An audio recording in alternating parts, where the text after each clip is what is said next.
Shall we start, Hemanti? Yes, Will you we are on introduce? Facebook Live now. So,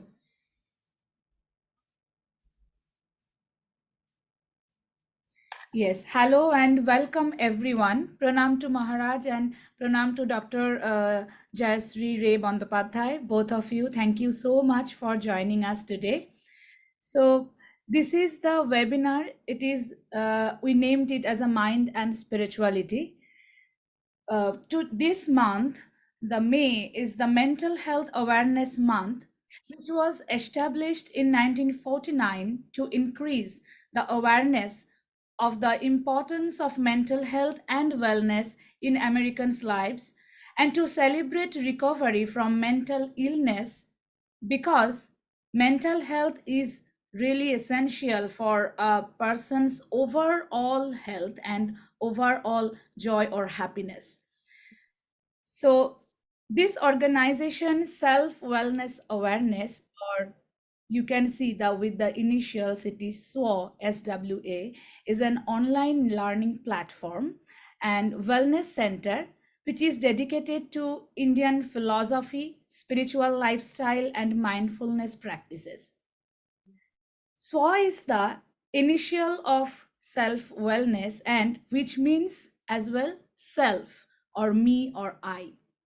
This platform communicates with a vision to make people understand the easiest way to live a successful life while having a strong spiritually uplifted mind and true awareness of the self, which is beyond body mind as per our Upanishad, our Vedas, Advaita Vedantas, and Indian philosophies. Join us today on this journey of self discovery and start your living your best life with Swa. With no more delay, I would like to introduce the Master of Ceremony today, Dr. Jayashish Bandopadhyay. Dr. Bandopadhyay is an alumni of the Calcutta Medical College and is a consultant eye surgeon based at the James Cook University Hospital, Middlesbrough, United Kingdom, and living in England for the past 20 years after his graduation and post graduation in ophthalmology in India. He is a fellow of the Royal College of Ophthalmologists, a member of the American Academy of Ophthalmologists, and will be the master of the ceremony today in this in this uh, Mental Health Awareness Month event or webinar. Welcome, Dr. Bandopadhyay. Thank you so much, Hemanti. First of all, I would express my pranam to Swami Nikhileshwaranandaji. Pranam Maharaj, we are so blessed to have you grace this occasion on the mental health and spirituality. Hemanti has organized this webinar on the platform of the self wellness awareness, and we are so blessed to have you grace this occasion. Dr. Rajashree Ray Bandopadhyay, who is also one of the speakers, she also happens to be from one of my colleges, and she's a prolific speaker and a very well-known speaker. We are so blessed to have two very good speakers. Swamiji is currently the Adhyaksha of Sri Ramakrishna Ashram Rajkot, which is a branch center of the Ramakrishna Mutt and Ramakrishna Mission Belur Mutt. Swami Nikhileshwaranandaji graduated in chemical engineering with honors in 1970 and postgraduate industrial engineering in 1972. After working for a short period as a management consultant, he renounced the world and joined the Ramakrishna Order at his headquarters in Belur Mutt in 1976. He was then posted to Ranchi, Jharkhand, where he guided the rural and tribal development project Divyan Krishi Vigyan Kendra, which later received the award of the best Krishi Vigyan Kendra of the country. He has led many different projects, upliftment of societal projects since then. He was the head of the Porbandar Center for 8 years till about 2005 and was instrumental in constructing 37 school buildings and 3 colonies in Porbandar district as a part of the earthquake rehabilitation project and starting Vivekananda Institute of Value Education and Culture, which was inaugurated by the then President of India, Dr. APJ Abdul Kalam, in January 2006.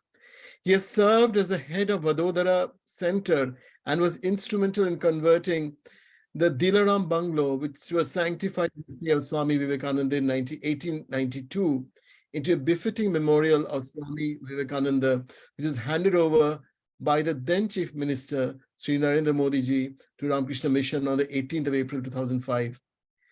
He tours extensively within the country as well as in different countries and within India, preaching the universal message of Vedanta in industrial houses, management institutes, and educational institutes. He has visited hundreds of educational institutions for preaching the character building message of Swamiji and has conducted training programs in many reputed companies. A great scholar, and for 11 years, he edited the Gujarati monthly Sri Ramakrishna Jyot, published by Sri Ramakrishna Ashram Rajkot. He has contributed to a number of articles on various topics in English, Hindi, Gujarati journals. His books, Happiness and Peace in Everyday Life, Teacher as a Torchbearer of Change, and other books in English, Hindi, and Gujarati are quite popular. DVDs and CDs based on his lectures on various topics are in great demand. He's in very much touch with the youth.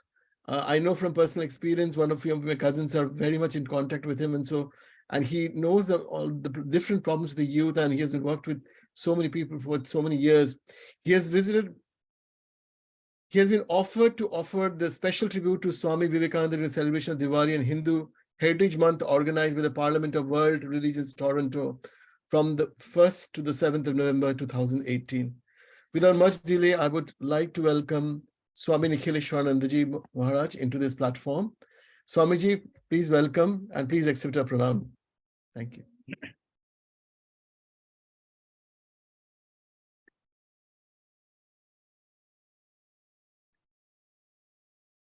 Swamiji, you can begin now.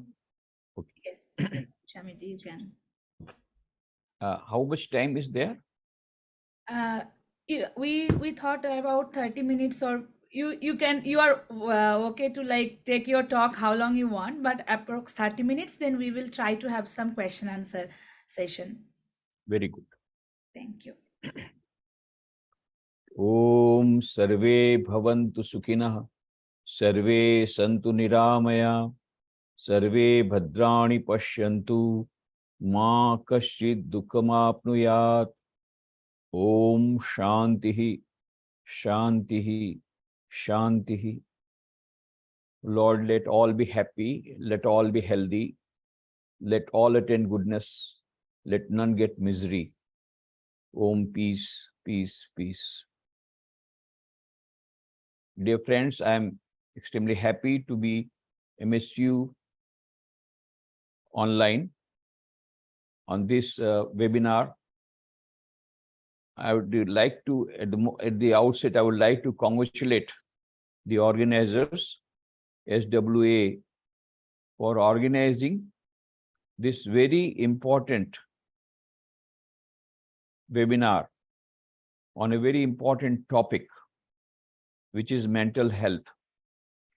Because what do we find all over the world? That it is becoming an in topic, a very hot topic, and it is increasing day by day. National Institute of Mental Health, USA, says almost no family is free from some form of mental disorder. 1/4 of all citizens of USA suffer from some form of mental stress. Chicago-based Research Corporation says 40% of the companies in America are having regular courses on stress management.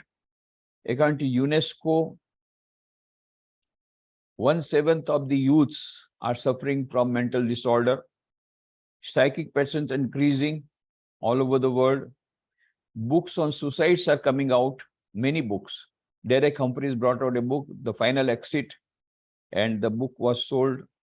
It became a bestseller. What is given there? how to commit suicide. In Japan, the bestseller book name is The Complete Manual on Committing Suicide. 3.5 lakhs copies sold within 1 year. And some people committed suicide, taking the book in their hand and suicide and committing suicide in the manner in which it was told. France, Suicide Users Manual. That is the bestseller book of France. So what do we find? And according to UNESCO, many youths from developed countries are suffering from drug addiction and mental disorder. They are becoming psychic patients. In fact, people are now in search of happiness. Depression is now going to be the biggest killer very soon for the humanity, and it is spreading like an epidemic, and maybe afterwards a pandemic, maybe more well spread than even coronavirus, COVID-19. In time to come, it may happen, because the way it is increasing everywhere, all countries, whether developed or developing countries, everywhere it is spreading. This depression is spreading. Mental health is becoming a very big issue, very important issue. Happiness industry is the 5th largest industry in the world. People want happiness. That is why the 5th largest industry in the world is happiness. Bhutan has shown the way, and they have told GDP is not the yardstick, but GNH, not GDP, but GNH, gross national happiness, should be the criteria by which to judge the country's happiness, country's welfare, and country's success. And in some countries, they have started Ministry of Happiness. Even in India, in one state, they have started Ministry of Happiness. They have given the name Anandam. In UK, they have started the Ministry of Loneliness. It's a big issue, loneliness. And this depression is coming from various factors: loneliness, breakup of relationships, affluenza, consumerism, so many reasons and unthought of reasons. And people are just miserable. Their only goal is happiness in life. And the only problem is that they are not getting it. There is no peace in their mind. So all are in search of happiness, all in search of peace. Everybody under tension. Even children are under tension. Old people are under tension, we can understand, because of the generation gap, and they are being admitted into the old age homes. So we can understand. Even children, small children, they are undergoing tension. They are under stress. I asked a small girl, "How are you?" She said, "I'm under tension." Huh? Such a small girl under tension? She said, "Swamiji, I'm in senior KG. Last time I was in junior KG, I got first class first. Now my mom has told this time also you must become first class first.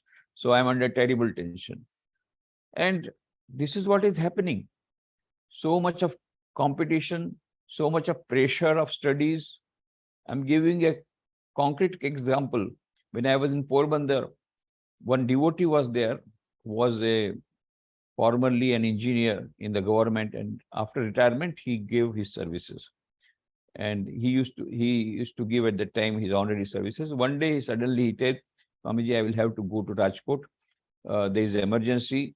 My granddaughter is not well." I said, no, you must go. Then afterwards, I learned the whole story, that the granddaughter was sick, and they underwent all, and she was having fever. And so, but no diagnosis was possible. Everything they did is negative, negative, negative. Then why the fever has come, they could not know. Finally, they took her to a psychiatrist. And the psychiatrist said, "I would like to talk to her alone, separately." So the parents went out.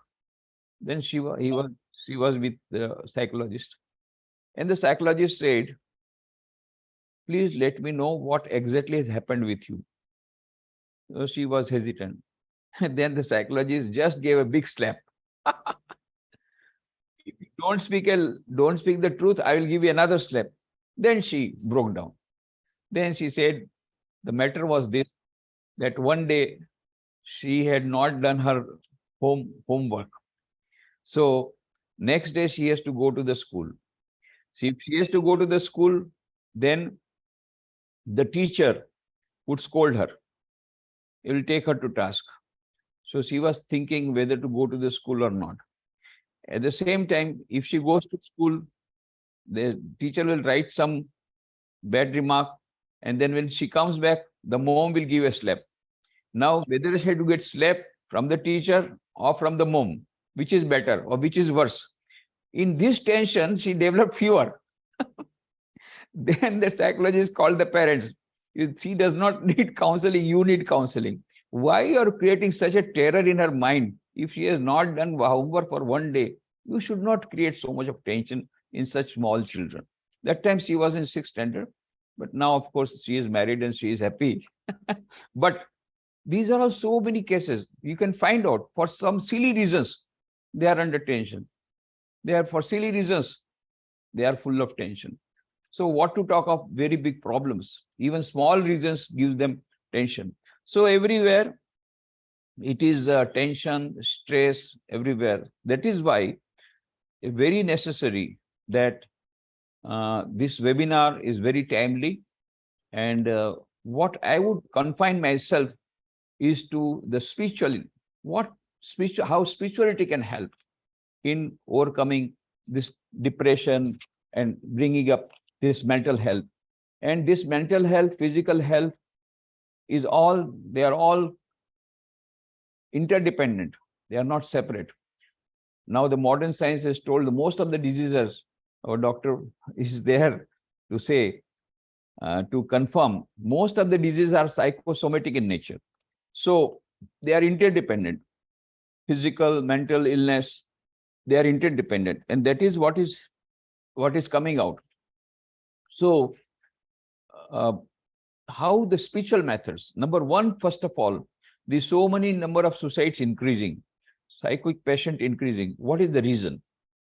Reason is that our mental health is very, very poor. Why it is poor?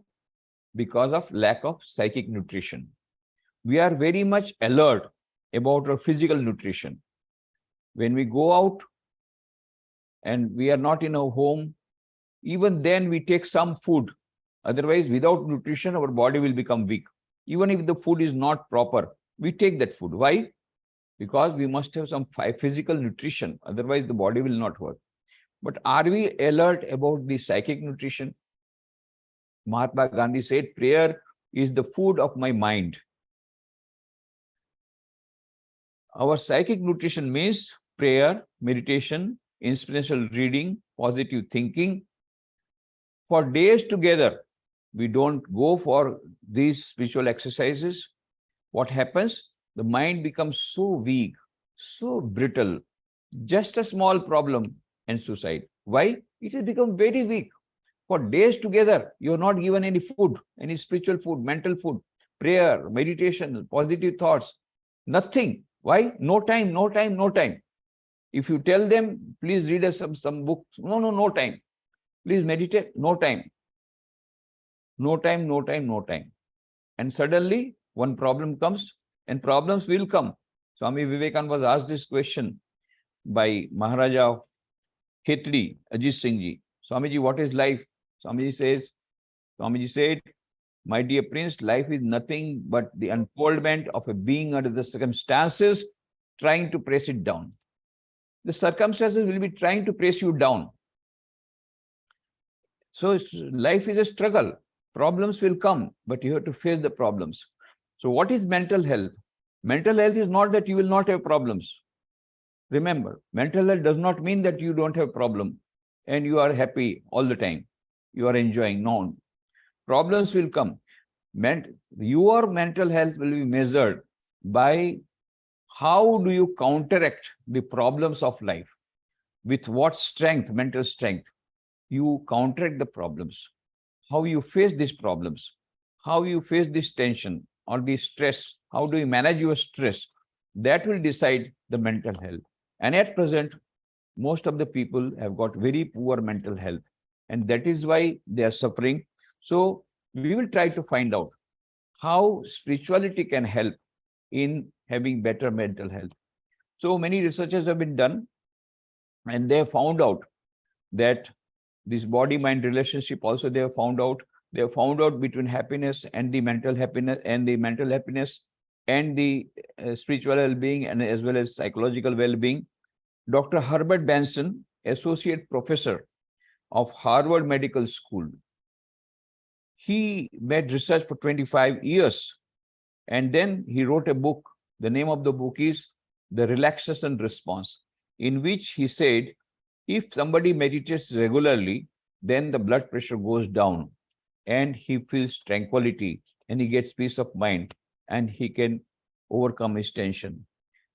Dr. Deepak Chopra's books are there, The Perfect Health, The Ageless Body and the Timeless Mind, The Quantum Healing. All these books, they say that if you have meditation and proper way of life, positive thinking, then you can counteract most of your physical and mental problems.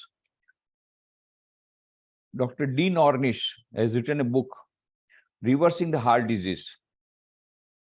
How can you bypass the bypass surgery? By meditation and diet control. Japanese neuropsychiatrists Kasumatsu and Hirai, they made an experiment on Zen monks. The Buddhist monks were meditating and they put EEG machine on their head and they started observing the graph. They found in the beginning there were waves of alpha waves 10 to 12 cycles per second. Then afterwards, when the meditation deepened, they found 8 to 10 cycles per second of theta wave, of alpha waves. And further when it deepened, then they found 6 to 7 cycles per second of theta waves. And theta waves, it denotes tranquility. So it is proved that by meditation, you get tranquility. Your mind becomes calm and you can counteract your mental tension, or your stress level is decreased by meditation. So likewise, many experiments are being done, how by meditation and yoga, you are able to counteract your psychological problems. Psychologist Gray Jacob of the Mind Body Medical Institute, he has documented dramatic brain waves changes, the onset of tranquil waves after 5 minutes of relaxation technique. And National Institute of Health panel decreed that relaxation therapies are effective in treating chronic pain. So there are certain scientific experiments that have been done, how the science helps, how the meditation helps in bringing calmness, tranquility, and thereby decreasing the tension, thereby decreasing the stress. And now the latest discovery of the modern science is SQ. Dana Zohar, she is a professor in Oxford University. She has written a book. The name of the book is SQ, Spiritual Intelligence, the Ultimate Intelligence, where she says neurologically, physiologically, biologically, psychologically, from every point of view, there is a concluding evidence. There is something called SQ, which is the basis of both IQ and EQ. What is IQ? IQ will tell you how to play the game of life, intelligence quotient. What is EQ? Emotional quotient.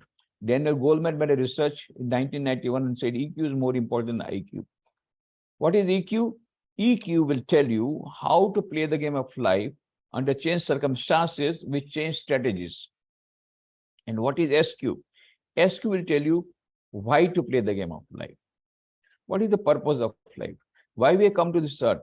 What is the ultimate aim of life? Now just imagine if there is traffic jam. What is the solution? Solution is that you fly. If you fly, there is no problem. That is, go higher altitude. So SQ, developing SQ is like going higher in the altitude when all these problems become very, very small. They may be very big problems, but when your consciousness is at a higher level, all these problems will become very tiny problems. So that is another solution, developing SQ, spiritual intelligence. So how to develop SQ? That is the question. So Swami Vivekananda gave a beautiful reply.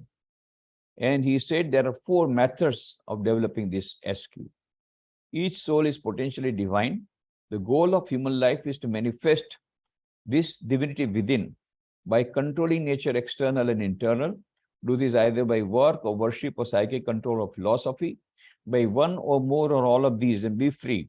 This is the whole of religion. Doctrines, dogmas, rituals, temples, churches, mosques are but secondary details. So the gist of whole of Vedanta has been given by him in the book Raj Yoga, that there are 4 methods of developing this SQ, manifesting the divinity and going towards infinite happiness, infinite bliss, infinite knowledge, and ultimately going beyond time, space, and causation, which is the purpose of life. So these are the 4 methods: Raj Yoga, Bhakti Yoga, Jnana Yoga, Karma Yoga. What is Raj Yoga? Raj Yoga is based on Patanjali's Yoga Sutras, consists of 8 limbs. It is called Ashtang Yoga also. Yama, Niyama, Asana, Pranayam, Pratyahar, Dharana, Dhyan, Samadhi. Yama are 5: Satya, Asteya, Brahmacharya, Aparigraha, Ahimsa. And Niyama are also 5: Shauch, Santosh, Tap, Swadhyaya, Ishwar Pranidhan. So Yam, Niyam, Asana, Pranayam, Pratyahar, Dharana, Dhyan, Samadhi, that is following the moral principles and meditation every day. That is the path of Raj Yoga that will lead you to the ultimate reality, and in everyday life that will help you to overcome your stress level, to overcome tension, and to get mental health. Second method is Bhakti Yoga. That is prayer, loving the God, worship, and all those methods. So that is Bhakti Yoga. Third is Jnana Yoga. That is knowing my true nature. Who am I? Am I the body? No. Am I the mind? No. Am I the intellect? No. Who am I? I'm beyond all this. Chidananda Rupa Shivoham Shivam. Trying to know my own reality, my true nature. That is Jnana Yoga. And at the same time, for daily life, what we can do is we can have some inspirational reading, spiritual reading every day.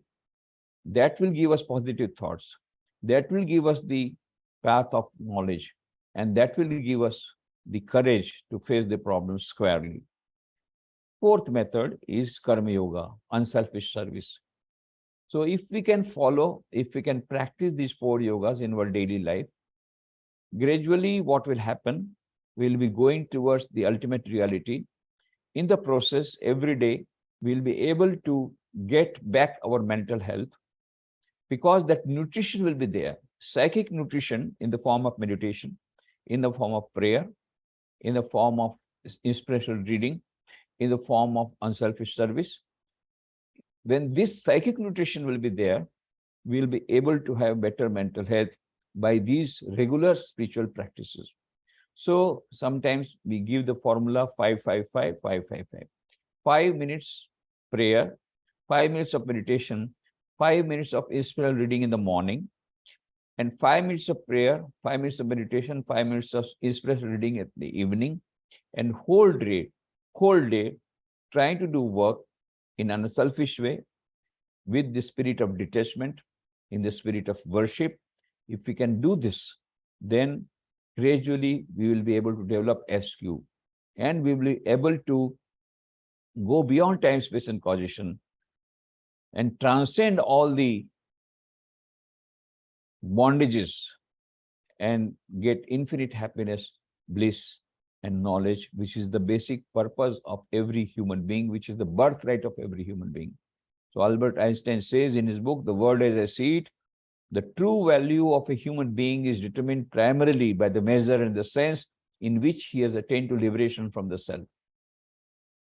And Lincoln Barnett in his book says, the universe and Dr. Einstein Man has a unique capacity of transcending himself and perceiving himself in the act of perception. So that is why Niels Bohr says, man is an actor and spectator in this great drama of life simultaneously. So this transcendence, going beyond time, space, and causation, is the goal of life. And how to achieve that, how to develop that SQ, how to get the meaning of life, how to get the purpose of life, by practicing the 4 yogas in daily life. What will happen? When we are practicing 4 yogas, we will have automatically psychic nutrition, and our mental health will be better, and we'll be able to face the problems of life squarely, and we'll be able to overcome our tension, or be able to manage our stress in a better way. That is how the spirituality helps in having mental health, in maintaining mental health, and bringing a mental health if it has gone wrong. Both ways it will work. If we practice, if we have spiritual discipline in the form of prayer, meditation, spiritual reading, inspirational reading, positive thoughts, what will happen? Even if supposing some mental element has come, even if our mind is full of tension, even then we will be able to counter that. Not only that, if we are practicing these 4 methods, then our mental health will be always better because of the psychic nutrition we are receiving every day. So I'm very happy to talk to you. I have just given the gist of the whole thing, how spirituality and this mental health is so much deeply connected, and I'm very happy. I'm thankful to the organizer for keeping this beautiful topic for me, that is mental health and spirituality, which is a dire need of the world today. Thank you very much. Thank you, Swamiji. Thank you for letting us know and beautifully mentioning about the SQ, IQ, and the EQ. One of the questions I wanted to, before I ask to the audience, you can please ask the audience if you have any questions, and I'll put forward that to Swamiji. One of our co-hosts, Ronita Haldar, she was asking a question about children. Actually, I can understand, when you're adults, of course, you are bounded with a lot of problems. So they probably have some self-awareness. They might go through this process.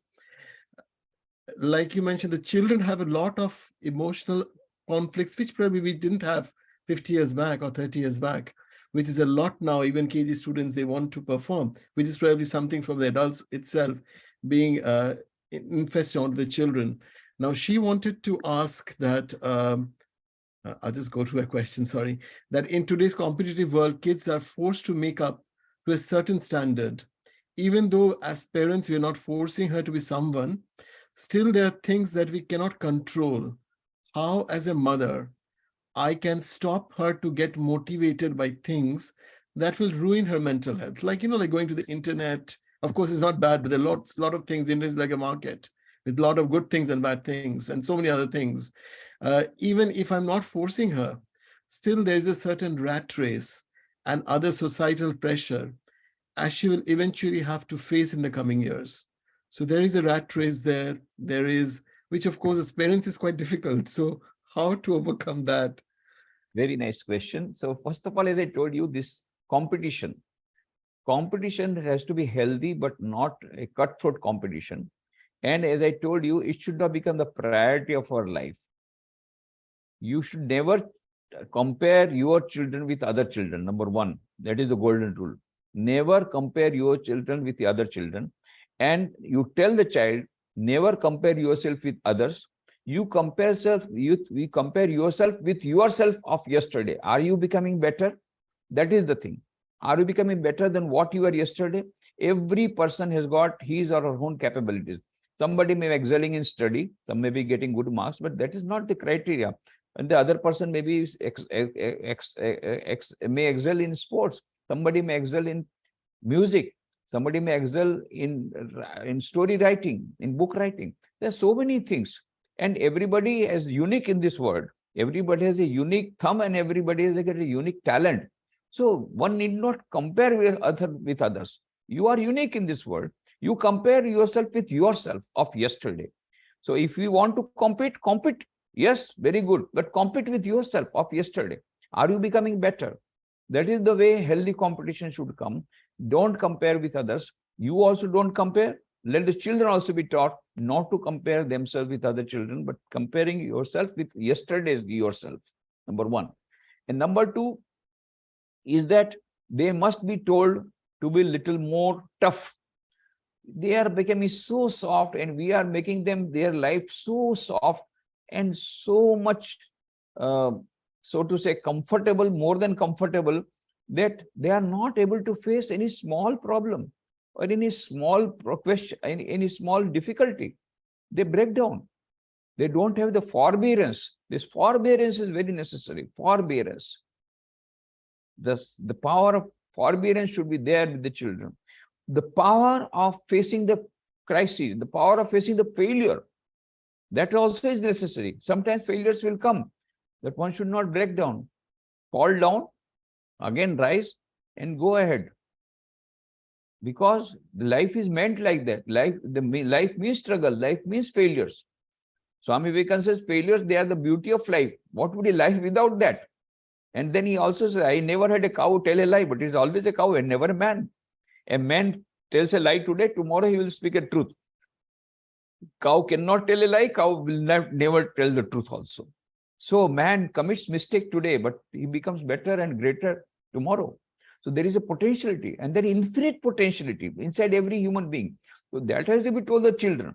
This has to be told to the children that you are divine, you are divine.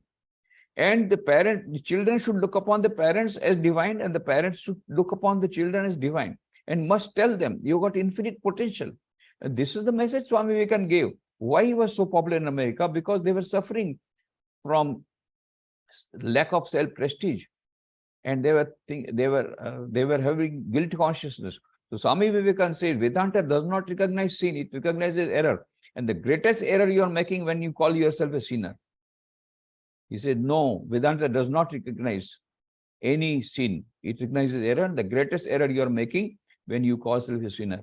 Yea, the children of immortal bliss, holy and perfect beings. Yea, divinity is on the sinners. It is a sin to call a man. So it is a standing level of human nature. Come up, alliance, and shake up the delusion that you are sheep. Your soul's immortal, spirits free, blessed and eternal. Ye are not matter, ye are not bodies. Matter is a servant, not ye the servant of matter. That is the message of strength. That is the message of divinity that Swami Vivekananda gave in America, which we need today more than that time.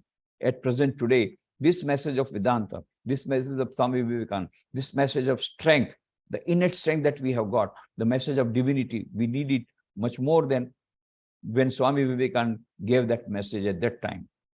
So this is to be given to the children, to be told to them, you are divine, you've got infinite power, infinite potential. You grow, you are unique, you grow in your own manner. You need not compare with others. Thank you, Swamiji. That was okay? Absolutely, Swamiji. That was wonderful. That was absolutely to bring out the whole essence of each soul is potentially divine and highlighting it so well. Thank you so much, Maharaj. Maharaj, I had another question before somebody asks. I'm sorry to not let others speak. If somebody has any questions, please share on the chat box. I'll definitely ask Maharaj. Maharaj, yesterday we had the coronation here in the UK. I'm from the UK. So there were a lot of BBC questions, and there were a lot of religious ceremonies which were taking place. And it's a very ancient custom, which is going for the last 1,000 years. And most of the British public, they don't identify with a religion at the moment, which is absolutely probably around 50% or something. It's a huge amount. So how do you, and I think there's the same thing in many Western countries or many parts of the world. I think India becoming more westernized or moving that way. Many of the city-bred youth are moving away from religion. They probably will do a puja or arati just for one day during the Durga Puja or something, or during Christmas, but not identifying with spirituality. How do you place spirituality to these people? What do you explain spirituality to them? Is it just a God concept, or is it being nice to others, or is it something different? Very nice question. Now, this is to be very much clear. This has to be made very much clear. Religion and spirituality are two different things. One may be spiritual and yet not religious. And one may be religious and yet not spiritual. One may be going to the temples, church, mosque regularly, reading the books, and yet is selfish, and his behavior is very much questionable character, and he has got all types of vices, but he is regular in going to the temples, in external worship. He is not spiritual. He may be religious, but what we want in our children now is spirituality and not religion. Let them not go to temples, doesn't matter. So Swami Vivekananda said, the old religion said, he is an atheist who does not believe in God. The new religion says, he is an atheist who does not believe in himself. Believe in yourself, believe in the infinite potential that you have got. And this is the Vedanta, this is the religion, or this is the spirituality that will be acceptable to the children, because it is scientific. There is no question of faith. Yes, you have got the infinite potential, you try to develop that, manifest that potential, that's all. So you need not go to the rituals. If you can, that does not mean it is bad. If you want to follow, follow. If you don't want to follow, doesn't matter. If you don't want to go to temple, doesn't matter. If you don't want to do arati, doesn't matter. That it doesn't matter. What matters is, are you honest? Are you truthful? Are you good to others? What is your behavior? Are you drug addict? What type of person you are? How is your character? Are you honest, truthful? And most important, Swami Vivekananda said, he was asked this question, how do you test somebody is spiritual or not? And immediately he replied, unselfishness is the test of religion. And he goes to that extent. Just imagine, Swami Vivekananda is a religious leader, and he writes in his book Karma Yoga, if one has not gone to any temple, church or mosque throughout his life, if one has not read any religious book throughout his life, but he is so unselfish that he is ready to give his life for the sake of others, he is the most spiritual person of the world. Just understand. That is not so. What is priority? What is reality? What is the real thing? The real thing is that you should be spiritual. Unselfishness, purity, honesty, truthfulness, integrity in your relationships. These are the things. Faith in others. These are the things that should be given more importance rather than the rituals, following certain rituals, following certain forms, following certain books. And this is the religion which will be acceptable to the modern generation. And this is what we want.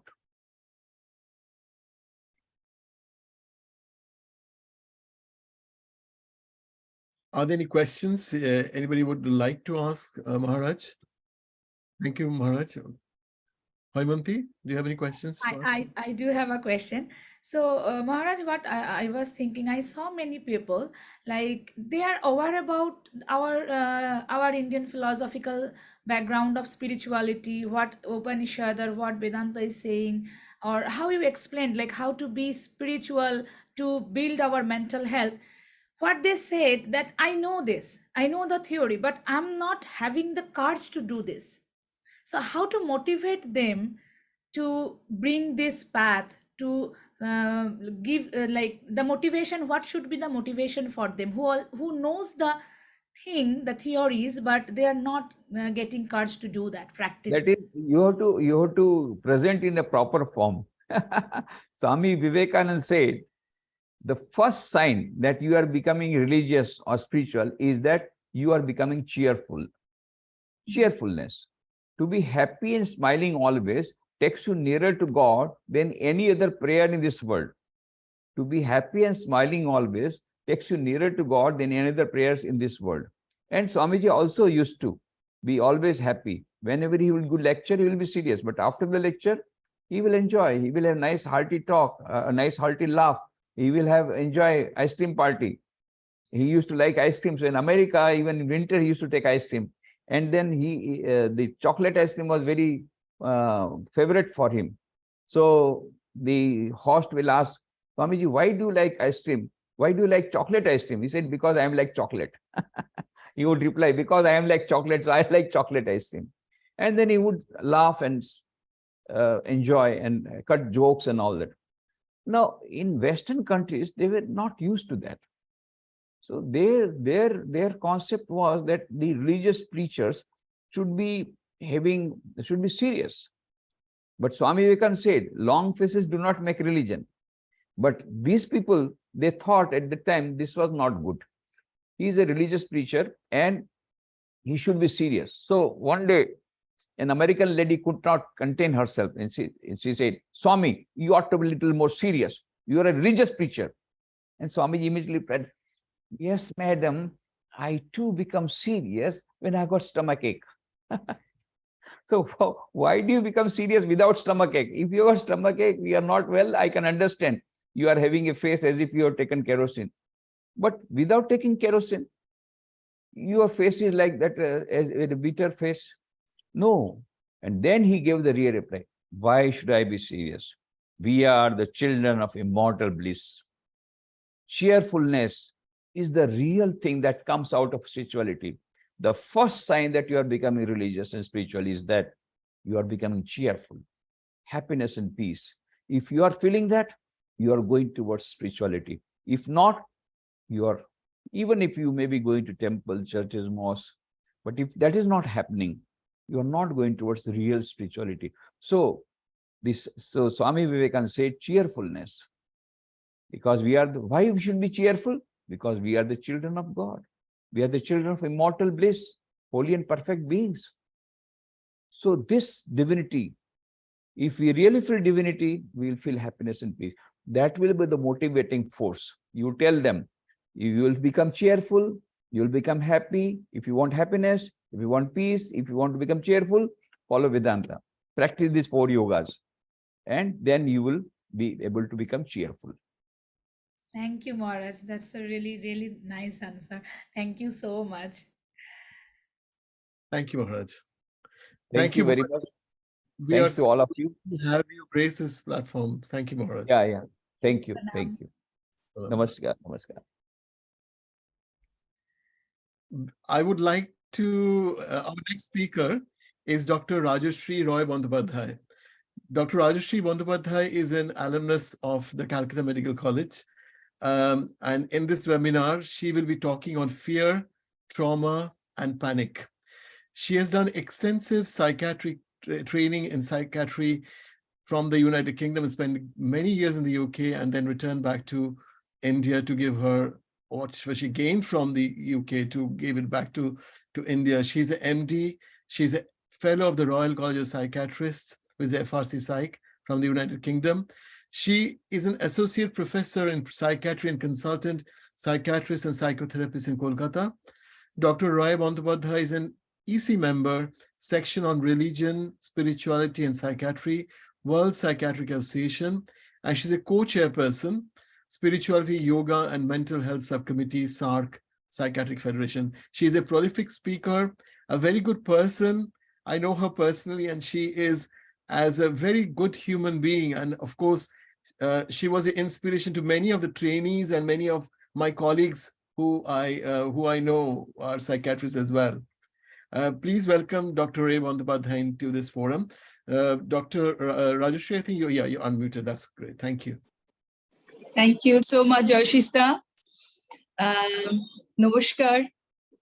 Good morning and good evening to all our wonderful delegates who have joined, especially my pranam to Swamiji. And it is a very difficult task, I'm sure, to be able to talk after Swamiji. But it is one of the greatest blessings, I would think, for myself that, I've had this opportunity to be on this same platform with you, Swamiji. So please accept my pranam. It was wonderful to hear you in the first half. And of course, as we said, Joyshista and ourselves, our relationship goes like siblings way back, more than 25 years. So it's wonderful to be on the same platform with Joyshista. And of course, Hoymunti as the organizer, thank you for having me today. I think we normally end up giving the valedictory thanks after the end of a talk, but I just wanted to do it a little differently because I'm delighted to see many of my psychiatric colleagues across India, because we shared the flyer a few days ago with Hoymunti's permission. And I'm really happy that we have many, many senior psychiatrists who have joined this platform on a Sunday evening talking about spirituality and mental health. And one of them actually has a book released on Amazon. So many congratulations as well to Dr. Bedi. You know, it's a fantastic book she's released on poems, and she does also a lot of talks. So I think it's a useful platform to be able to share each other's views.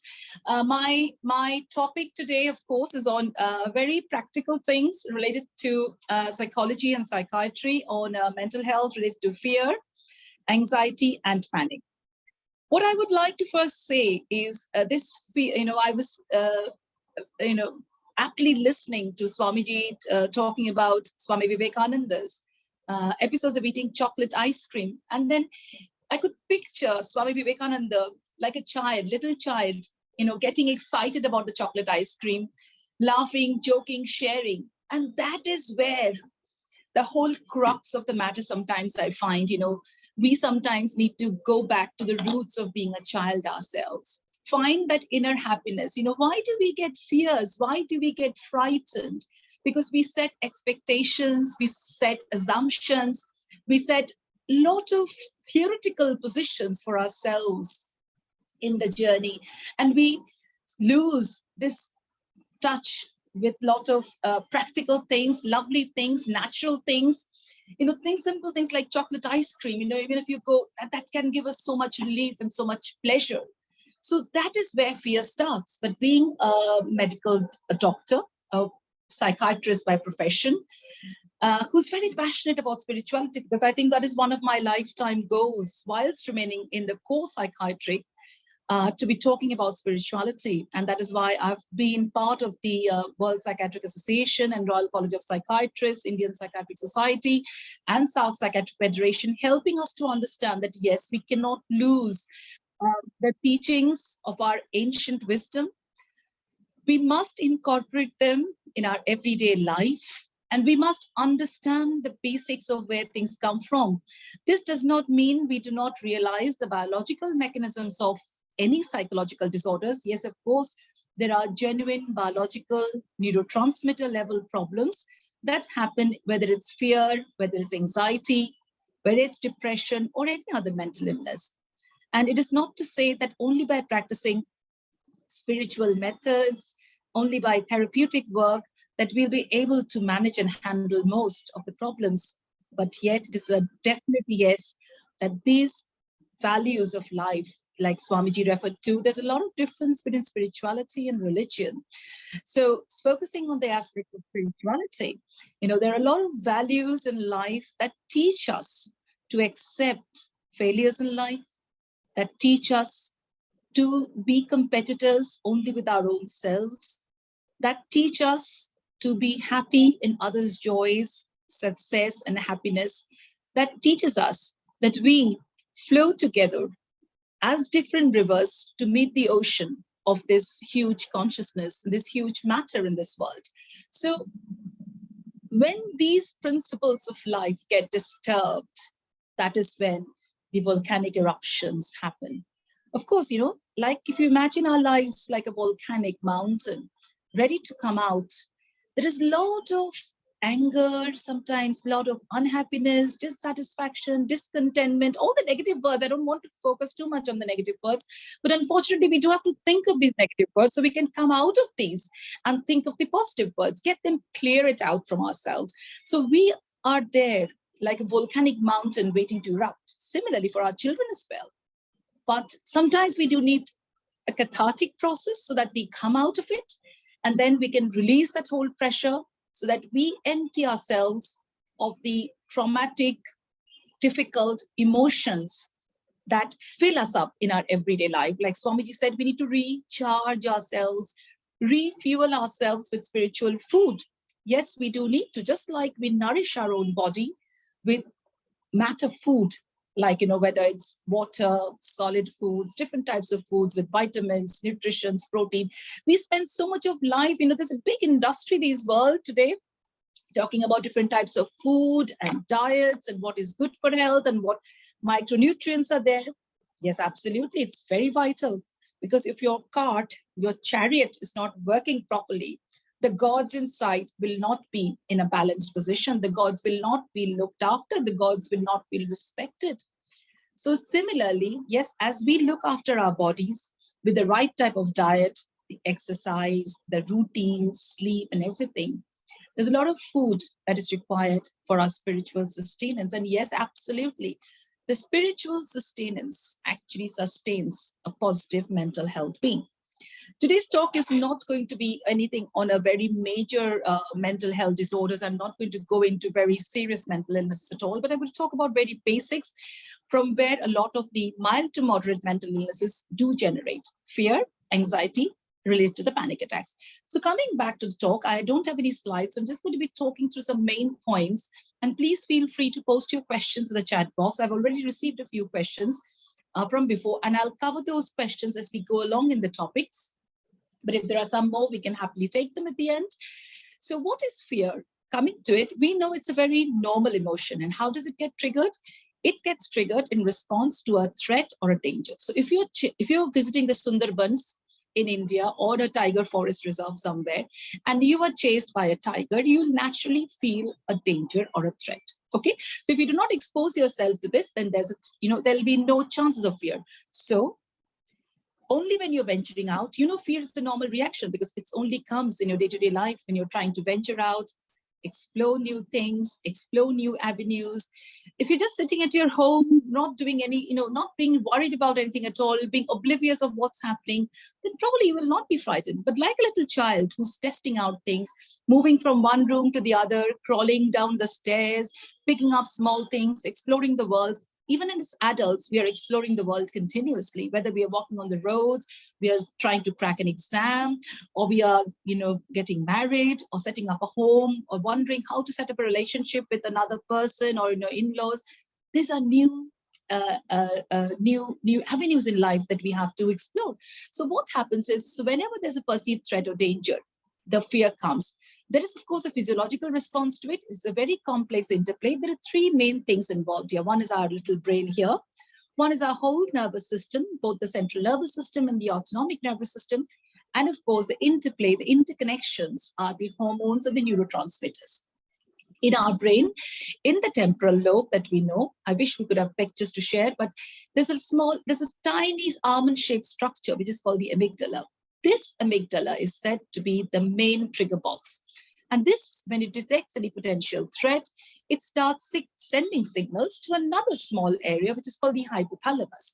And this now starts activating the autonomic nervous system. So this is the primary physiology where the fear mechanism starts. The autonomic nervous system, as we all know as scientists, that it controls both our involuntary bodily functions, our heart rate, our breathing, our blood pressure, our physical movements. So the result of which is, when we get fear, or when we perceive threat coming along, whether even if it's like a train moving towards you, or you see something very violent, and this is something, before I forget, I wanted to mention, a lot of children, because they are watching a lot of violent things, playing a lot of violent games, being engaged in a lot of time in violent activities, not actually, but maybe because on the screen.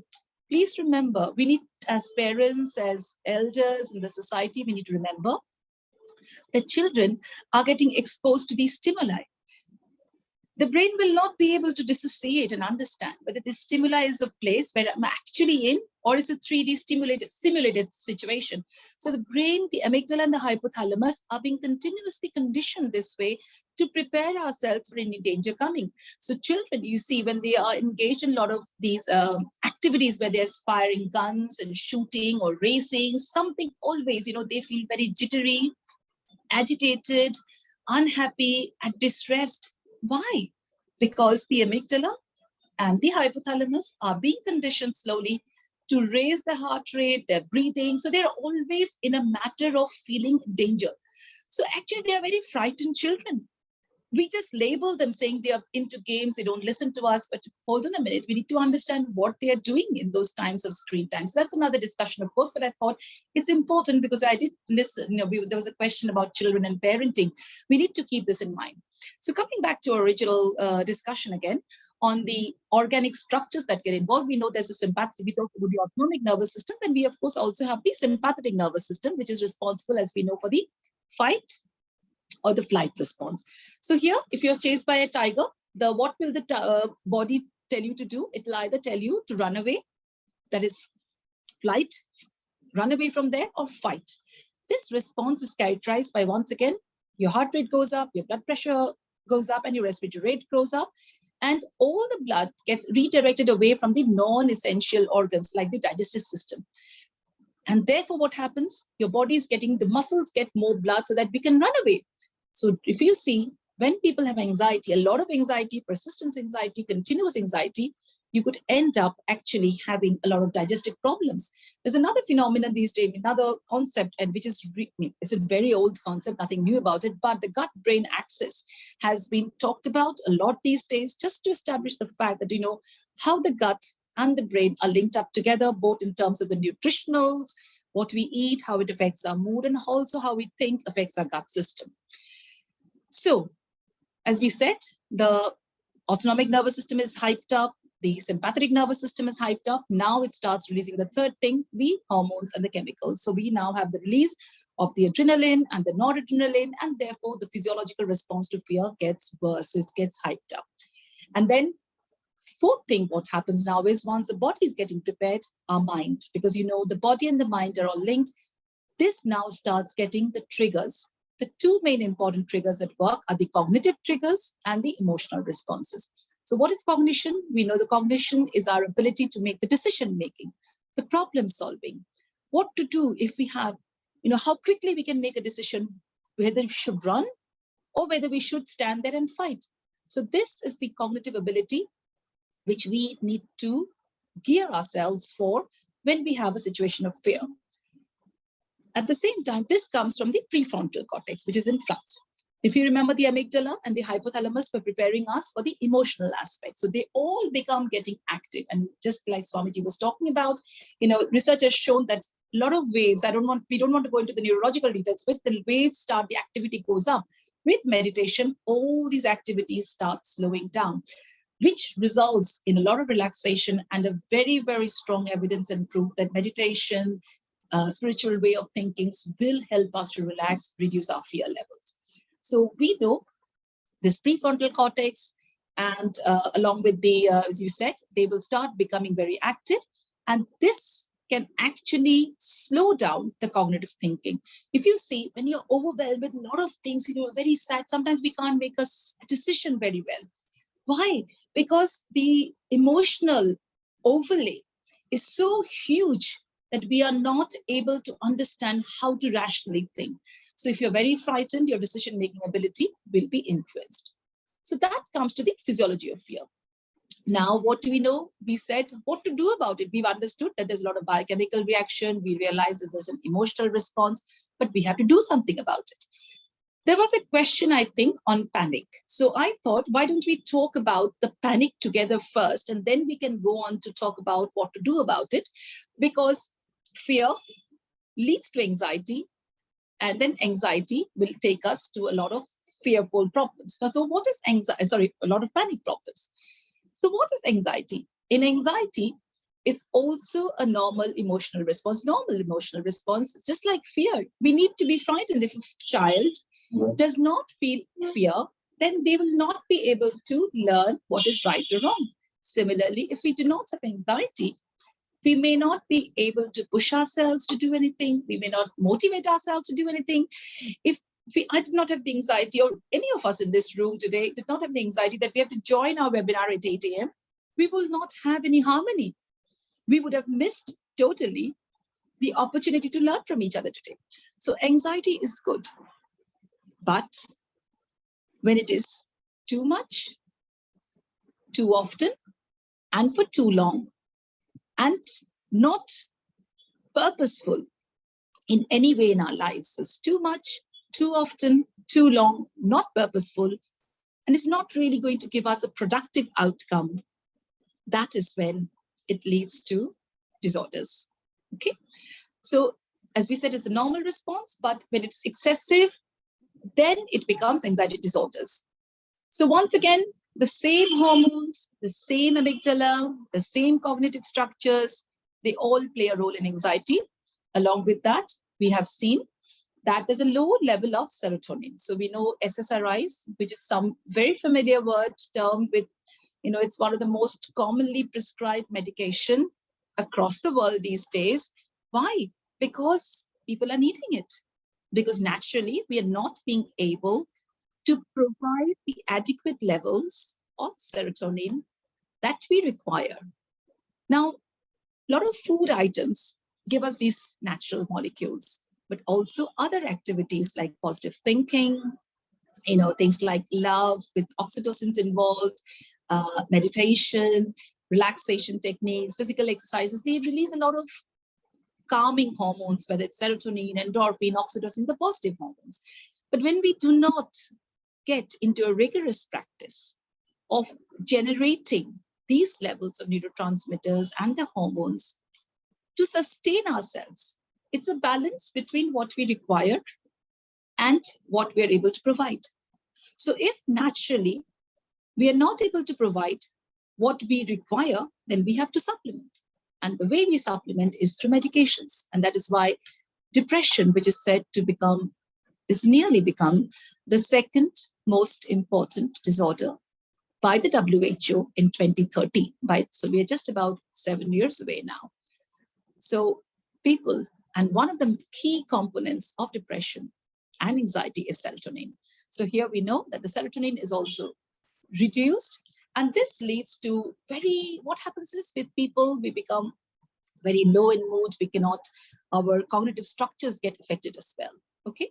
And the other important hormone that we also gets discussed when we're talking about anxiety is GABA, which is the gamma aminobutyric acid. And this is also an inhibitory neurotransmitter, which regulates the anxiety and the fear. And this mechanism, what happens, that because the GABA reduces, therefore the control checks are not there and the amygdala starts getting hyperactive. And we know once it gets hyperactive, what will happen is we will get more responsive, more prepared for the noradrenaline and the adrenaline, which means we have high blood pressure, increased heart respiratory rates, and of course our pulse rate goes up as well. So I've talked about the 3 main important neurotransmitters that get involved. We also know in anxiety, if you've heard that there's a lot of genetic things like it runs in families. Sometimes people say that, environmental factors, genetic factors, they also play a role. So of course, it's not just us. Sometimes, I may become anxious, but if I'm in an environment where it's nice, then there's no stimulus going around. As a parent, someone was asking a question as a parent, I know as well, we do get anxious. If you get up in the 5 in the morning, get things ready, there's a timelines. So much of things have to be, deadlines have to be met, children have to be got ready, a lot of things have to be done. There's a pressure, rush, rush, rush, rush. And the brain clock gets some ticking with rush, rush, rush. And the hormones, of course, it has to rush with you. It has to support you. It has to cope you. So it starts performing, of course, without any breaks. Yes, it is true. World today is fast-paced. But even if it's fast-paced, we've just seen Swamiji. Do we think he doesn't have a fast world? Of course he does. But somehow he's managing it. And that is what we need to learn together. That is what we need to learn. What are we doing enough? And what are we not doing enough to balance it? Because even if you see some people, even in this vast world, we should not mistake and think that they are not as busy as we are. We should not mistake and think they are not have the responsibilities as we are. And even more important, we should not think that they do not have as many problems as we are. Everyone has problems in this world. Doesn't matter whether it's small or big, long or short. Life is meant to be a road. It's a journey. And I can't quote as much as Swamiji was quoting, but Vivekananda's quotes always are very inspiring. And I do remember in my own little way, I want to say I remind myself, Swamiji said, Vivekananda said, every day If you do not face a problem, you know you're not in the right way. You're not on the right track. So we should be blessed that we have a problem, because we know then we are on the right track. What's the point of traveling when you know the destination will never reach because you're not on the right track? So we know it will be a problem, but what do you do about it? That is where psychologists, psychiatrists, spiritual therapists, healers, whoever, anyone comes to help you discuss things with you. So once again, I keep on losing the thread, but I think it's important to lose the thread because you know there's a groundedness. And the purpose I lose the thread sometimes is to help us understand that life takes us on a trajectory. It has always done for me in life as well. A lot of the times I speak from my own experiences and feelings rather than always get into the book knowledge. Yes, the book knowledge is always there. And this is where children also need to be they help to understand that academics is vital. I'll never say, don't push yourself if you're able to. You need to push yourself. But there's a difference between knowledge and wisdom. Wisdom comes from the experience. Wisdom comes from the challenges you face and how you get up. Swamiji also said that you have to learn to get up. It's okay to fail. Children should be taught that it's not just okay to fail. You must fail to be able to succeed. And failure doesn't mean just a red mark on your report card. Failure can be in a lot of ways. A child may fail if he doesn't get along with his friends as well. A lot of people come and say, I don't have a friend. He might be very brilliant in academics, but there's a lot of patients we see. I still call them patients, even though they might be as young as 12 years, 14 years. They come to our clinic and say, I feel sad. I feel sorry. I feel crying. I'm very tearful. And why do you feel sad and tearful? Why? What has happened? There's no problem with marks. I don't have a friend. So it's not just the rat race where marks are important. What is also important is to be able to adjust, to be a good human being, where you can mix in your society, do your little bit, and carry everyone along with you. We will never progress unless we progress together. So once we feel that it is our duty to carry everyone along with us, the competitiveness will not be there. Yes, there will be there, but you're always, as we heard just a little while ago, you're competing with your previous self the previous day. So every day we make a move, and there is a way, we'll all make a move together. But by thinking that I'm going to make a move 10 times more than my fellow, trust me, you'll be making 5 steps backward. Yes, you will move maybe 2 steps forward, but you'll make a 5 steps backward. So there's no point competing in an unhealthy way. The key, the wisdom here is, the knowledge is not that I have to compete. The wisdom is I have to compete in a healthy way. And this is where the anxiety can be controlled, because you are putting in guards to your, brain systems, your nervous systems, and your hormonal systems to teach you where to expect, what to expect, and how to achieve those expectations. So that is where the anxiety comes. So it's a complex disorder, as we said, that can contribute to the development of the anxiety disorders. Now, as I also said, there were some genetic factors. It can run in families, and this is about important family history is important. As a psychiatrist, we talk about it because not just the genetic mechanisms of it at the intracellular and the molecular levels is important, it's also what we have learned. If a mother is hyper anxious, or mother is very panicking always, or is not able to take a right decision, or starts, getting very agitated or aggressive, if there's a challenging situation, the child, through the concept of modeling, will learn that this is the way a situation will be managed. So if I am always, in a very stressful situation, what is stress? It means maybe I have 10 things to do, and I have the adequate time of only doing 7 things in the right, nice way. As it said, if you have enough of time, if the day was longer than 24 hours, then probably we'll all be relaxed. But the issue is sometimes we find ourselves in time constrained zones, and therefore we can't manage all the issues. So if I get very active, shouting, screaming, blaming others, these are all acting outs. We are anxious ourselves, but we act it out. we try to feel relaxed and relieved by putting the responsibility to a different person or channelizing it. So this is where if a child sees me doing that, they will learn that this is the way to do it. So this is how the genetic modeling behavior runs as well. So what are the panic disorders that we talked about, which is important? The mechanisms remain the same. What I just want to say is, in panic disorders, there are lots of hundreds of different types of anxieties and phobias which happen. But mainly we talked about post-traumatic agoraphobias, separation anxiety, social anxieties, and the others. What happens in panic disorders is a very discrete or a very individual episode.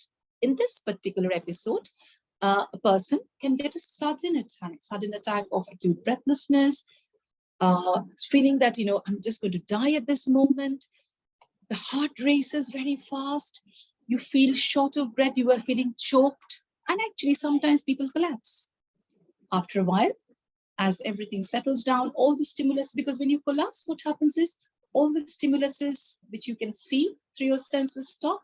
And also your hyperactivity that was happening inside your brain, that also slows down. And then the body starts naturally recovering. So these are the main systems or ways by what happens. So what do you do about it? I know there are a couple of questions that come along, but I think some of it will be covered here. And I just going to come to the final part of my talk and talk about, now we know what causes fear, what causes anxiety, what are the types of fear and what are the types of panic disorders. We are going to think about together what to do about it. It's something we do together, of course, because I learned from you. And I'm just sharing my own experiences here. So we mainly have three ways. One is, of course, medicines. One is, of course, therapy. And one is, of course, lifestyle management. What happens in medicines, which I'll be very short, is, as you realize, we have neurotransmitters, we have hormones, we have biochemical changes, we have other systems that get involved, So we give medicines to regularize those pathways. That is it. I don't think it's important to go into much details about medicines, but medicine forms a pivotal role in anxiety disorders and other fears and panic disorders as well.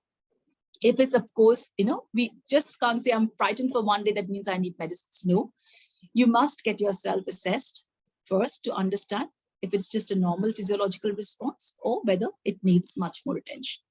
Second thing what we need to realize are the cognitive therapies, which we call the psychological therapies, which are of different modalities.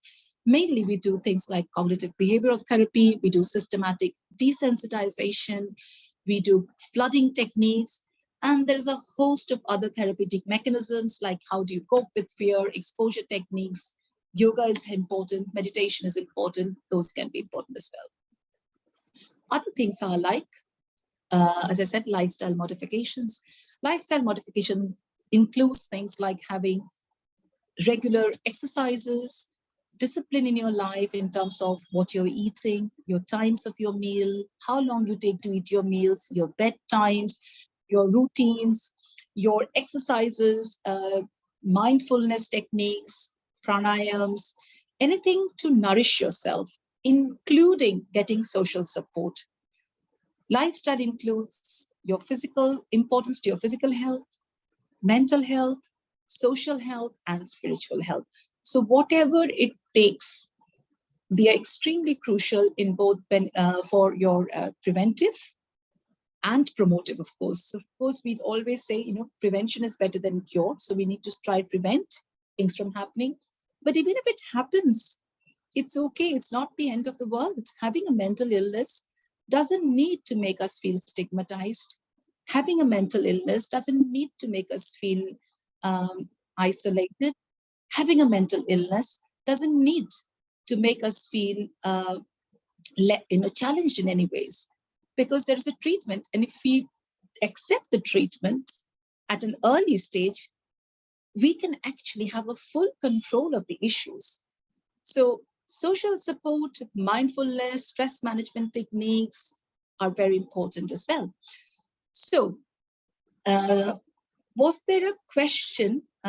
As I said, so that was the brief talk I wanted to talk about things about, so in summary, what is fear, what is anxiety, and what is depression, and panic attacks, and what are the causes about it, like genetic causes, environmental causes, our challenges, our cognitive structurings, and what to do about it. But I guess now the questions will help us to focus on certain specific issues. And I think Haimanti had sent me a couple of questions, Yoshita. I think one of which was on overthinking. Is that right, Haimanti? Yes, that's correct. Yeah. So would you like me to take that question first, or is there something that's come in the chat box, ladies and gentlemen? That's fine, Dr. Ray Bandyopadhyay. You can answer Haimanti's question. And before I go on to that, can I just also welcome all the distinguished audience who is here, and also your psychiatric colleagues. And is it Dr. Harvandan Kaur Bedi, who is also has a book? The author, and her book was released on Amazon. All right, Dr. Bedi, are you able to come online, or please welcome Dr. Bedi. Okay, She's done a book on poems on her own personal journey and with mental illnesses, and she's I think what I wanted to talk about is the creativity that's important. If you can share that in chat box, that will be wonderful. Yeah, Dr. Bedi, are you there? She is online. That's okay. But, that's okay. Well, maybe it's a mute, so that's the reason. That's okay. Yeah. Oh yes. Yeah. Okay. Yes, she's there. That's okay, Dr. Sure. You can take the questions, and we'll ask a few questions there in the chat box. We'll answer them one by one after that. Okay. So the question which I got was overthinking. So we know that overthinking can be a problem. It can cause stress, it can cause anxiety, a lot of negative thoughts. So what do you do about it? The tips that I wanted to say is, number one, first of all, you have to recognize, unless you know that you're overthinking, a lot of the times people don't even realize they're overthinking. It just becomes so much of a pattern to them, because see, these are learning processes, and when it becomes conditional learning, we forget, that it is become like part of a second nature, as we said. So first of all, you need to recognize. So be open to any comments made by anyone who knows us. And if they pointed to us that, I think you're doing this, don't feel critical. It's okay, because unless we realize where we are going wrong, we'll never be able to make a change. So first of all, recognize your overthinking, recognize when it is happening, and try to pay attention to the thoughts. That means, what is the thought that comes behind, just before it? Am I getting stuck in a loop of negative thoughts? Is some repetitive thoughts that's coming? Okay, make a note of it. Put it down, write it down. Then you try to monitor it and see if there's a pattern to that's what's coming. We might see that there's a particular area where these overthinkings are much more. Maybe it's work related, maybe it's family issues, maybe it's something from the past, maybe it's something of the future. So we need to identify what area in our lives that is actually causing us to overthink. Second thing, let's take some actions. Now we know what's happening, where it's happening, why it's happening. We need to take some action. What is the action you need to do is, there are two ways really. Either you put it off, or you have to address it. That's the only two things. Any problem, like it's a flight or a fright, something, you either run away from it or you fight it. That's really two things you can do about it. Okay. So you need to understand how important that particular aspect is in your life at that stage. If you think you don't need to worry about it, put it away. I'm not saying forget it. Put it away for that a matter of time. There's no point just keep on repeating and thinking about it. You will not get a solution to it. Just by thinking about it repeatedly, there's no solution to it. So you have to take an action. So either you do it there, or you park it, put it in a diary, note it down so you can come back to it. Okay, that's how I do it as well. Yes, ma'am, let me finish this and I'll welcome you back on that. Yeah, thank you so much for joining. So second thing is, challenge your thoughts. I mean, it's when you have these negative or anxious thoughts, ask yourself, do I really think they are true? Do I really think it's my own perspective? Do I think it's coming from somewhere else? What happens? Okay, so these are the things you need to think about. Then you have to put mindfulness. Mindfulness is you stay on the focus. Sometimes we think a lot of overthinking comes from matters in the past, from situations that have happened to us before, from situations that may happen in the future.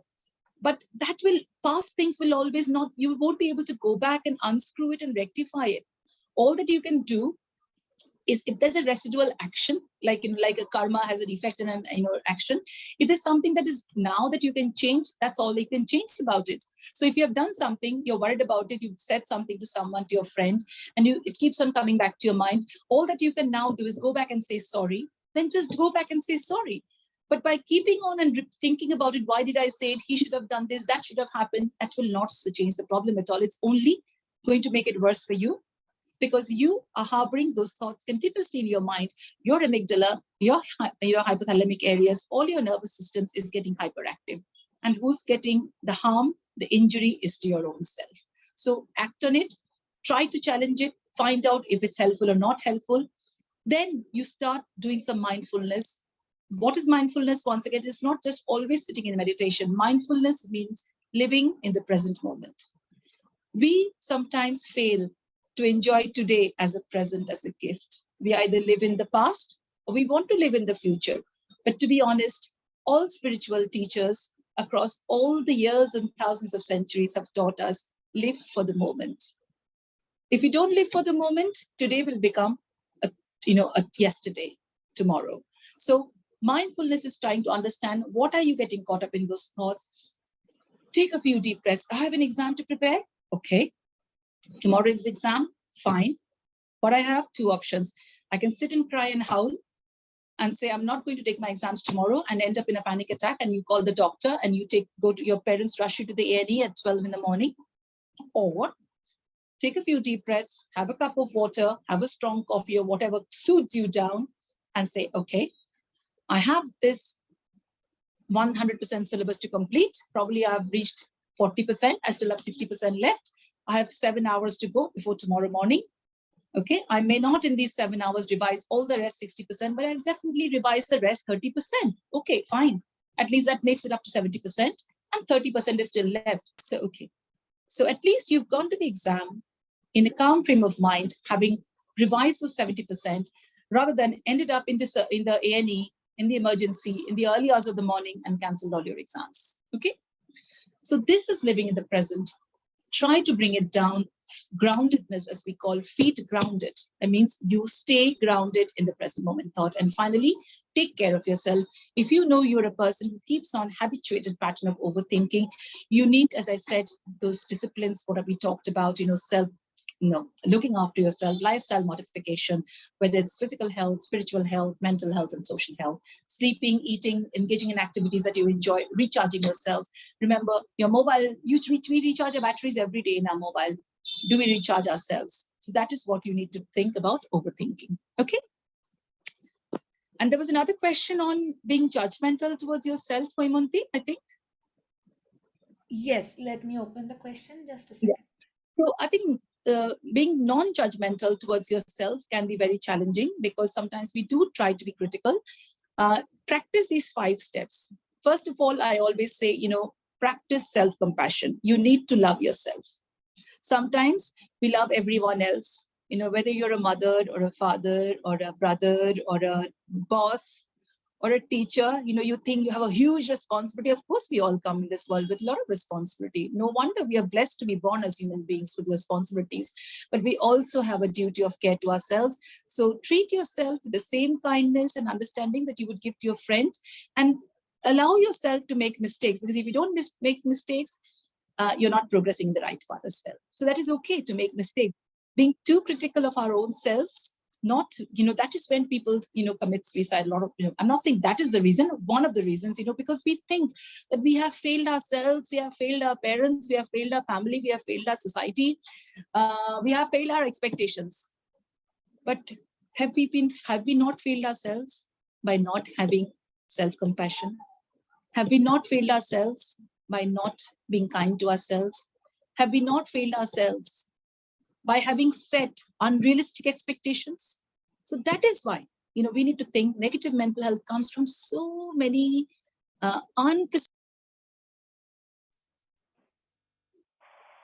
Zoom is muted? No, you can hear? No, we can hear you. Yeah. Okay, great. So that is why we have to practice self-compassion. That is the Buddhist teachings as well, mindfulness teaching as well. You have to love yourself, because if you don't, no one else will love you. Second thing is challenge your negative self-talk, because when we become judgmental, once again, as we talked about this, how to break it down, challenge these thoughts, because they are very negative and they're very energy drawing out. If you feel, people who are very depressed and anxious have very low energy levels. That's one of the first the things they come with us. Why? Because these negative thoughts drain away a lot of our energy levels. So challenge these negative thoughts, focus on your strengths. No one is perfect. And this does not have to be repeated, but it does have to be repeated over and over again, because we need to remind ourselves no one is perfect. We all come with our own strengths. We all come with our own weaknesses. So we must focus on our strengths, focus on what you like, whether it's art, it's okay. It is not, we all don't have to have everything. If we had everything, we would have become the AIs of today. We don't want to become AIs. We're challenging the chat GPTs today. We're challenging the AIs today. Why? Because we don't want to be all perfect. We just want to be ourselves. So let's focus on our strengths and let's set realistic expectations, because unrealistic expectations, as I said, can lead to disappointments. I don't have to crack the IIT. I don't have to go into AIIMS. I don't have to do that. If I want to, I will. That is fine. But I don't have to because someone else expects me to do. That is where your unrealistic and your realistic expectations are set in boundaries. And of course, live for the moment, enjoy today. That will give you a sense of perfection. In a way, perfection is internally defined.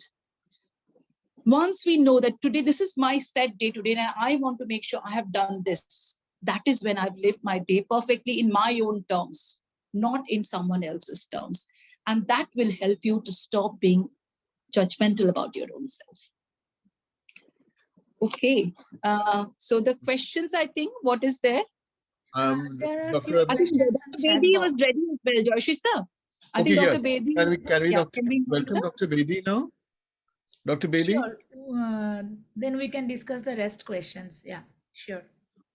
Namaste, Dr. Bedi. Thank you so much for joining. Namaste. And thank you so much. Thank you, Thank ma'am. you so much. And I don't know what to say.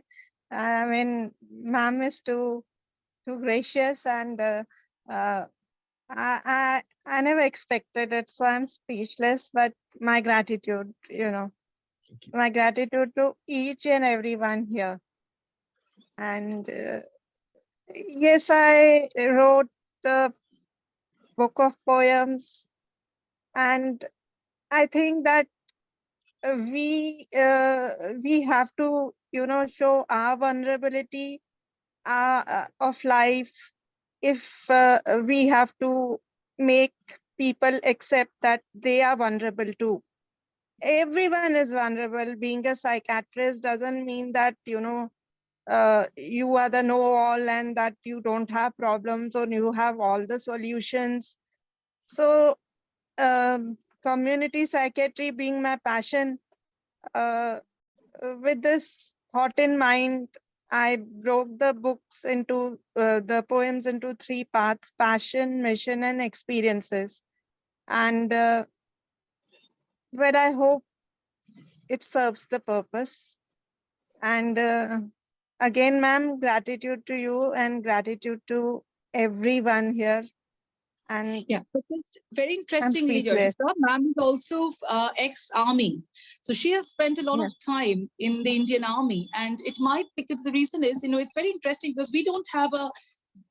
Ma'am, do you want to tell us what makes army men more resilient in a lot of ways? What can we learn from them as civilians? Ma'am, one is the discipline. Discipline is pretty high on the agenda. And consistency. I mean, like you do whatever we have to do it consistently, ma'am. It's a hierarchical organization. There is no question of no. So when there is no, everyone is doing it, your senior is also doing it. So you go ahead and do, and the consistency and discipline, they together make you more resilient. And it's a different organization, so the bonding is different. Right. And because of this bonding, when there are life-threatening situations, you don't see yourself as someone's at that time someone's say daughter or son or what, you see yourself as a part of the core, and the respect, the core in which you are, it's every core has got a, you can say, a type of uh, some slogan which evokes the which evokes so much what should I say, passion for your country, that you are, I mean, death is not in your mind at that time. And this is a drill which goes every day, and I would say it's basically bonding, discipline, and consistency. A lot of fear goes away then, isn't it? The fear of death, if that is not there, then what are we frightened of anymore? Ma'am, it goes away at that time because the emotions, that are uh, brought forward. The emotions that are brought forward is that anything for the nation, life is also too less. In that emotion, you do it. So those are the slogans which you are made to repeatedly say, that it's called spirit decor. So anything happens, but the name of the core cannot go down. And all the cores together make the nation, the national army. So it's the So, fraternity and the brotherhood and the yes, teamwork. That's the yes, core. definitely. Along with lot of discipline and consistency. I mean, it's not that if you're tired today, so you'll be excused. No, you have to have that discipline and consistency in all your training. Dr. Bedi, it will be very good if you can please share the name of your book in the chat box. It'll be very useful for many of us who would like to get that from Amazon. Is it Sure, possible? sir. It'll be my pleasure. I will. Thank you It'll so be much, my Dr. Bedi. pleasure. It's written on the pen name of Kaval, my mother, who is no more, as a tribute to her. But I mean, I'll write the name of the book, but the author name is going to be Kaval. Okay, right. Okay. I think on this note, there's a question actually about, I'm so sorry about your loss, ma'am. There is somebody, Dr. Rita Bhattacharya, she's asked a question. Is a question either of you can answer, Dr. Ray Bandyopadhyay and Dr. Bedi. Dr. Rita Bhattacharya is asking about how to get rid about fears of loss of memories. I'm not sure whether she means the dementia aspect or whether she means like my father, he's saying, just to comment on your talk, Dr. Ray Bandyopadhyay, my dad is 90 years old. He's not a medical person. He's sitting beside me and he could understand every aspect of your talk. So it was so lucid, and for a non-medical person to understand the amygdala and the prefrontal cortex and everything. So that was wonderful. So anyway, so one of the thing is, and he's also quite afraid about getting dementia, and he's quite, I don't know whether she means that or whether she means loss of memories of bereavement. I'm not sure. If you can answer any of that, like bereavement, possibly she means how to get rid of the bereavement process. I think that's fear of the bereavement, I think that's what she means, I think. It's as ma'am desires, because it is Rita, her I think webinar. you're there. So, okay. First of all, dementia. Once again, it's something that if it happens, it will happen. Okay. What we can do is we can not bereavement. So I think Rita has said it's not bereavement. It's about probably the dementia, the fact. Okay. We realize it is once again certain genetic at the intracellular levels, neuromolecule changes happen. There are insults which can happen, things that changes the protein structures. Most of our problems these days are coming down to the crux of protein structures. So there's a lot of protein structural changes which happen. Now, it is once again, as you said, it's a genetic condition, so it may happen. What we can do is we can try to prevent certain things that triggers these, okay? Including things, and that research is ongoing on this. There is no 100% a mechanism that has been said that is going to completely tell us that you won't have dementia if you practice these. But there are certain, once again, lifestyle modifications, managing your cardiovascular problems, managing your hormonal disturbances, your endocrinological problems. Rita said, I'm forgetting many important things. Oh, Didi. So we'll come to that. So just to complete on this dementia aspect, also things like keeping your cells active. That has been proved in a lot of cases that, just like if you want to make sure that your physical health activity, your physical muscles, every structure is performing well, we need to keep ourselves mobile. When you have a heart problem, our doctors say, go for a walk every day so that your heart, everything keeps pumping. Yeah. Same thing.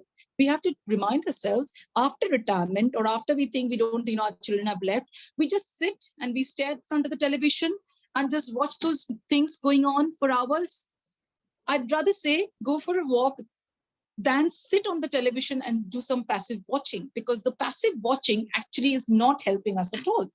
So we need to have ways to keep ourselves active through anything. It can be reading, it can be writing, it can be pursuing a hobby, it can be painting, it can be gardening, playing crosswords, chess, really anything that keeps us busy.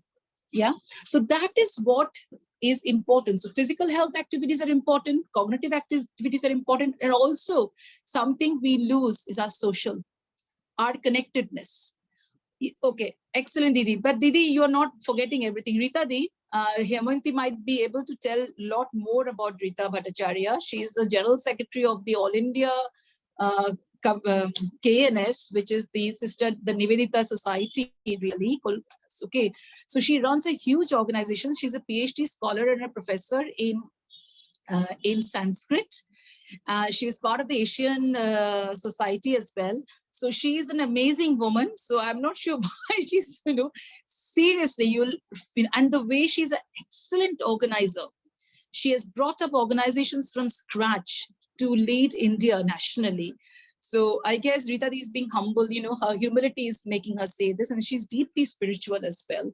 So those things, but coming back to our original question about dementia, so these are the things we can do. So this really, we have to prepare ourselves so we try to avoid it. But even, we lost one of our very noted singers who was so physically fit, and suddenly someone dies, certain things in life we cannot predict. We cannot, but we can always, there's no point living in the fear of what's going to happen. So let's once again live for today and just continue to do what we can to keep ourselves fit and healthy, both in our physical and our psychological mind. Okay, but yes, sometimes we do forget, and that forgetfulness could be because of stress.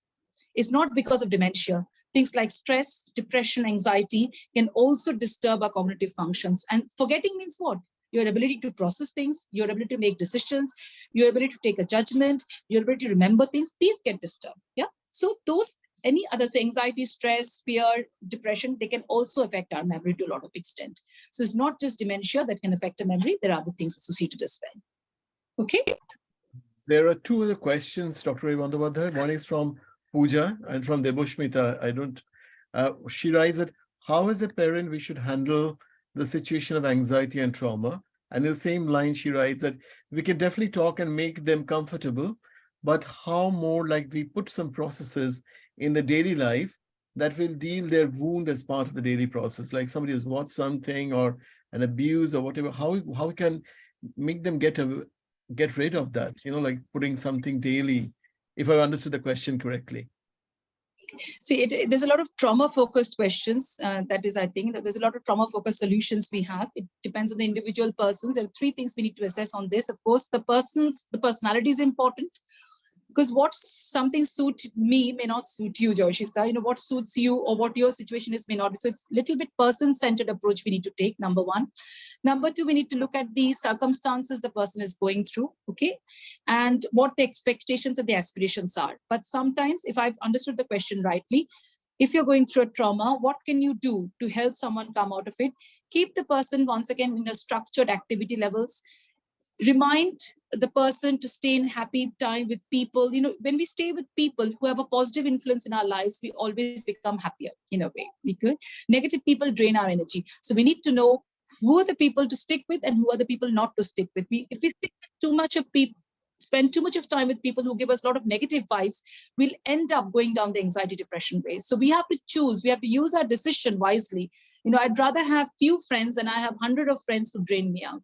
Okay, so keep the person in structured activities, help them get some physical exercise, read books to them, read motivational stories to them, and that will help us to go through bereavement, and talk to them openly. A lot of times we sometimes hold a lot of feelings back in our chest. Helping us to talk through these helps to process trauma and bereavement. Okay. Thank you. I think, yes, there are the questions will always come. The subject is Yes, so important for absolutely. all of us. Even like we cannot control so much questions will come, but yes, we have to. We have limitations, and I think we cannot talk everything as in a social media or in a like this public platform. For that, we should reach out to the specialist, to the doctors. Sorry. So I hope. I'm so sorry. Yeah, so I think that the doctor has, Dr. Ray Bandyopadhyay has covered all the questions that we got. Joshizda, should we conclude Yes, today? you can conclude. Yeah, exactly. Thank you. So yeah, what should I say? The beautiful and so knowledgeable webinar we had. It is really, really our honor, and we are lucky to have the opportunity to like guests we had today, Dr. Maharaj Swami Nikhileshwarananda ji from the Ramakrishna Mission Rajkot, and the Dr. Ray Bandyopadhyay from Kolkata. My pranam to Maharaj for giving your time and sharing your all valuable talks on the subject of mind and spirituality, the guidance you shared with us. I'm really truly grateful to Dr. Rajeshri Ray Bandyopadhyay for her excellent talk and guidance, and especially making out time for us from her busy schedule. So thank you. Also, thank you, Dr. Jayashish Bandyopadhyay, always, all the time, supporting me, staying beside of me, and as you do always, like you took this webinar so nicely, moderating this webinar. I extend my sincere thanks to all of everyone who joined today. You asked the questions, because if the question is coming from one person, but I think that's the questions for many other people. So the questions are really important, and thank you so much for sharing your questions, for sharing your thoughts with us. What else? I think we should we should continue this mental health awareness within us, and we will continue with a few webinars through this organization's self-awareness awareness in this month, to support the mental health awareness month, and to reduce that the stigma we have around mental illness and mental health conditions. With the guidance of all the professionals, we will have the next webinar on the children, regarding the ADHD, the autism, and this subject of awareness of this subject. Also, the part of the teenager, the mental health of teenager, and the relation between the parents and teenager. We will have this webinar on May 19th, Friday. We will share that on social media. Please follow us.